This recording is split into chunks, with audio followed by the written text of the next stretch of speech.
Ça fait un mois que je roule avec la Nuda, que c'est bon, mais du coup on va faire un point, parce qu'il y a des choses dont on doit parler quand même, c'est important. Alors pourquoi je fais cette vidéo? Parce que au final j'ai eu beaucoup de réactions et merci beaucoup pour tous vos commentaires, etc. Et en fait j'ai eu beaucoup de commentaires de gens qui ont été un peu comme moi et qui m'ont dit waouh, c'est aussi ma moto de mes rêves, trop cool, j'espère que je pourrai en avoir une un jour et je vous le souhaite hein, honnêtement, parce que c'est une moto incroyable. Mais là je vais faire une vidéo importante de dire pourquoi il faut pas l'acheter. Attention les jeunes! Dans quel cas de figure tu dois absolument pas acheter cette moto, parce que sinon tu vas être déçu. Déjà moi je l'ai acheté un peu à l'aveugle dans le sens où je savais que c'était une grosse moto assez puissante, assez légère, assez haute, pas très confortable, mais il y a plein de choses que j'ai découvert, des choses où il faut faire juste avec en fait, et que si tu les sais avant, c'est cool, parce que quand tu t'engages avec cette moto, c'est quand même un monde assez spécial quoi.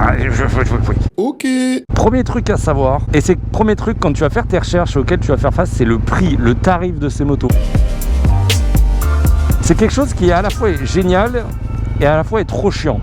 Je vais m'expliquer, c'était un peu ce qu'il y avait sur ma SV. C'est des motos qui cotent à mort. Alors dans le cas des SV, ça cote pas mal, mais encore ça va, on reste sur des tarifs qui sont raisonnables. Bon, voilà. Oui. Ici, on est quand même sur un autre niveau. Alors on est très loin d'être sur des motos inabordables, hein. Par contre, on est sur des motos qui coûtent très cher, surtout par rapport à leur prix de vente neuf. La mienne est de 2012, elle coûtait 11 500 €. Aujourd'hui, cette moto, en occasion, se négocie, alors en fonction de l'état, en fonction du kilométrage, en fonction de tout ça, dans les alentours des 8 à 9 000 €. Lâchez mal. Et ça augmente, c'est une moto qui prend de la cote. Je suis aussi conscient que potentiellement, un petit peu, je sais pas à quel point, pour point de Villebrequin, ça c'est sûr, je vais faire un peu prendre de l'importance à cette moto, dans le sens où je lui donne une certaine visibilité, je lui donne une certaine envie aussi potentiellement, et donc je fais augmenter la cote. Merci à tous. Donc ça c'est cool pour les gens qui l'ont, et c'est pour ça que je disais c'était cool dans un certain niveau, parce que quand t'as une Nuda, t'es sûr que au moins elle va pas perdre de valeur, si ce n'est elle va en prendre. Il faut entre guillemets respecter quelque chose, c'est que c'est pas une moto, si tu veux garder une valeur, il faut pas lui mettre 3000 km par mois, tu vois. Mon objectif c'est environ 3000 km par an. Donc ça fait 300 km, même pas par mois. Toutes celles qui sont en occasion tournent autour des 15 000 à 30 000 km. Donc ouais, quand tu calcules une moyenne par an, t'es entre 1500 et 3000 km par an. Donc c'est vraiment une bécane plaisir, faut le savoir. Faut en être conscient quand tu l'achètes que si t'es prêt à lui mettre beaucoup de kilomètres, faut pas s'attendre à ce que la cote elle reste super haute et que tu la revendes plus cher que tu l'as acheté. Non, ça pose un souci à l'achat parce qu'évidemment c'est hors de prix. Moi j'ai eu beaucoup de chance. La mienne, je l'ai achetée bien moins cher que le prix du marché.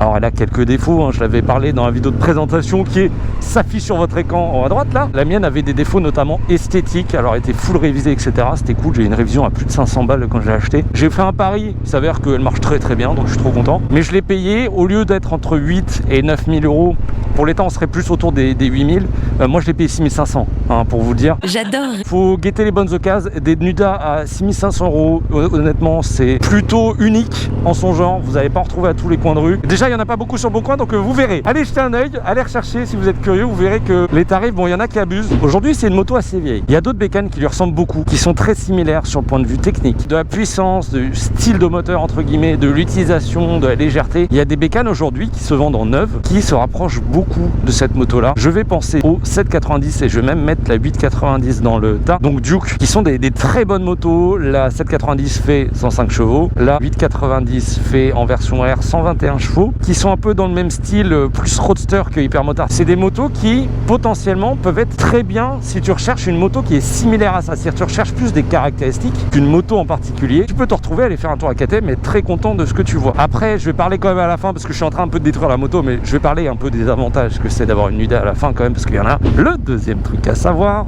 c'est au niveau des pièces. Oh my god! Okay, it's happening! Les pièces sur la Nuda, c'est simple. Il y a en gros un site que je vous mettrai en description parce que quand même c'est important de l'avoir. C'est un site qui liste toutes les pièces, vous voyez, avec les schémas un peu explosés. Du coup tu vois toutes les pièces, etc. C'est numéroté, tu peux acheter vraiment au boulon près. Et en fait tu remarques qu'il y en a pas mal, ils sont à 0 €. Et tous ceux qui sont à 0 €, ça veut dire qu'il n'y a plus de pièces. Donc du coup tu peux pas les racheter. Et du coup c'est la merde. Ce qui va, c'est que je suis là. Donc il y a encore pas mal de pièces disponibles, tout ce qui est carénage, tout ça, ça s'achète encore, ça je rassure. Donc aujourd'hui si j'ai un gros accident avec la Nuda, potentiellement je pourrais de toute façon pas la réparer. Voilà, quel bonheur. Une fois qu'on a parlé des pièces, on peut parler de l'entretien de cette bécane, parce que ça aussi c'est un truc, hein, il faut le savoir. Ça fait beaucoup là, non? Cette moto, tu ne peux pas l'entretenir n'importe où. L'idéal, vraiment, c'est de l'entretenir évidemment chez un concessionnaire Husqvarna. Le truc étant, c'est qu'il n'y en a pas partout. Moi, je suis confronté à ce problème-là actuellement à Tours. J'ai de la chance, le magasin qui fait Husqvarna va ouvrir ses portes. Et en plus, je devrais bosser avec eux. Donc, Motors Avenue ouvre ses portes le mois prochain. C'est pas le cas de tout le monde et des fois il faut faire pas mal de kilomètres. À savoir que quand tu fais une révision, et ça je l'ai su parce que je l'ai acheté dans un Daffy près de Paris. C'est sympa. Quand tu fais une révision, il y a une sorte de valise ou je ne sais quoi, je n'ai plus le terme exact, qu'il faut brancher sur la moto pour en gros valider la révision du truc quoi, pour que ça remarche ensuite. Toutes les concessions ne l'ont pas, uniquement les concessions Husqvarna, évidemment. N'hésite pas à y aller en avance, avant d'acheter la moto, d'aller leur parler à la concession Husq et leur dire voilà, je compte acheter cette moto, est-ce que tout est bon de votre côté pour pouvoir l'entretenir? S'il y a un souci, s'il y a quoi que ce soit, est-ce que ça pose problème ou pas? Oui. C'est vrai ça? Parce qu'il faut savoir un truc, c'est qu'à Tours, je suis le seul propriétaire de Nuda.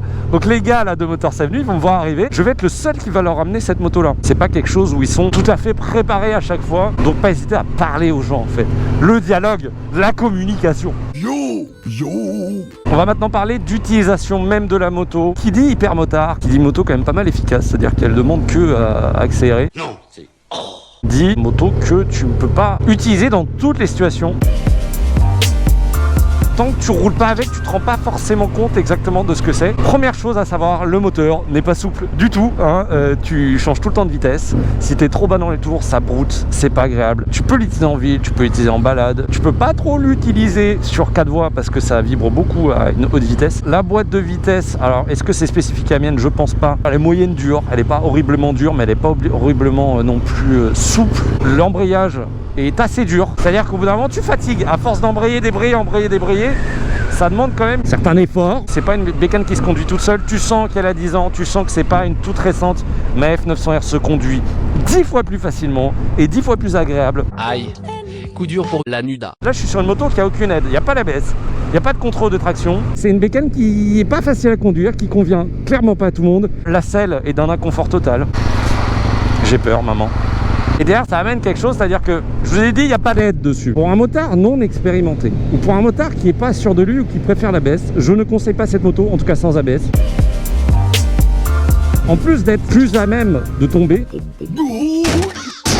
forcément t'as moins d'aide, t'as une bécane qui est assez violente, qui est assez on-off. Si tu le sens pas, la prends pas. Surtout que si tu la fais tomber, c'est la merde. Et c'est aussi une peur que j'ai moi, un petit peu quand même, qui reste toujours là. Et je fais un peu plus attention. Et en même temps, ça me gâche un petit peu le plaisir de cette moto. C'est-à-dire que j'ai absolument pas envie de la faire tomber. Donc je fais plus gaffe. Tu prends n'importe quelle moto qui se fait encore, tu la fais tomber, ça fait chier monétairement parlant parce que c'est de l'argent. Alors que Nuda, en plus d'avoir le côté monétaire, le côté putain j'ai fait tomber en plus une bécane assez exceptionnelle, si tu as fait tomber que tu abîmes certaines choses et on revient au début, le problème c'est que tu peux pas forcément la réparer. Et ça messieurs dames, ça ce n'est pas drôle. L'heure est très très grave. Vous avez tous les problèmes négatifs, maintenant on va quand même parler du positif.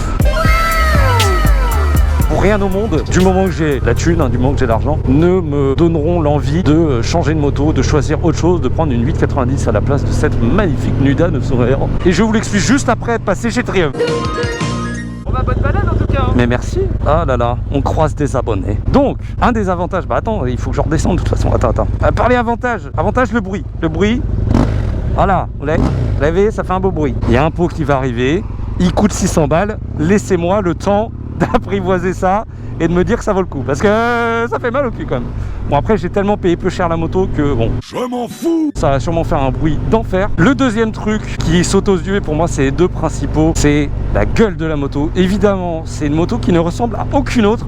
Il y en a qui détestent. J'ai eu des messages d'amis, de proches qui m'ont dit Erdoz, elle est dégueulasse ta bécane. Et moi j'étais en mode je m'en battais les couilles parce que c'est la moto de mes rêves, donc au final peu importe ce que tu vas me dire je vais la prendre. Et moi je kiffe la gueule, genre elle change tellement, il n'y a rien qui lui ressemble.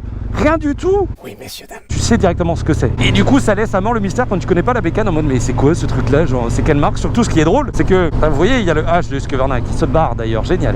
Génial. J'ai enlevé les stickers dégueulasses qu'il y avait avant, vous l'avez peut-être vu quand j'étais à côté. Donc on sait pas vraiment ce que c'est. C'est marqué sur le côté sur le plastique Husqvarna, mais si tu fais pas vraiment attention, il n'y a pas de gros logo. Et en fait, tu sais pas trop où la mettre cette bécane parce que Husqvarna et les motos de route, ça va être les super motards, mais en matière d'hyper motard, bah c'est la seule où ils ont osé quelque chose, c'est un ovni. On m'appelle La Nuda. Personnellement, je recherche quand même d'avoir des motos assez uniques, des motos que tout le monde n'a pas. Et pareil, vous voyez, je vais acheter une MSX, bah c'est la même chose, c'est pas une moto que tu retrouves partout. Un autre truc incroyable, c'est le moteur qui est ultra violent. Ça bombarde un peu. Il donne des sensations comme pas possible. Et enfin, le dernier élément, et on va revenir un peu au début de la vidéo, c'est la cote. Forcément, quand tu achètes une moto comme ça, quand tu arrives déjà à avoir un bon prix, c'est cool, parce que ça coûte cher. Si tu arrives à acheter la Nuda que tu veux, etc., tu sais très bien que, comme j'ai dit, tu ne vas pas perdre ton argent. En fait, tu vas même potentiellement en gagner sur la revente par rapport au prix d'achat. Et ça en fait un énorme avantage aussi, parce que personnellement, quand j'achète une moto, je pense toujours à la revente. Est-ce que je vais perdre de l'argent quand c'est en occasion? Évidemment, quand tu achètes en neuf, c'est un peu plus différent. Quand même, c'est une moto de rêve, la Nuda pour moi. Bah, je me dis, si un jour je veux la vendre, c'est cool, parce qu'elle va pas perdre de valeur. Et c'est pour ça que j'avais dit dans la vidéo de présentation que je voulais peut-être en acheter une deuxième un jour, si j'avais les moyens, si j'avais toujours envie.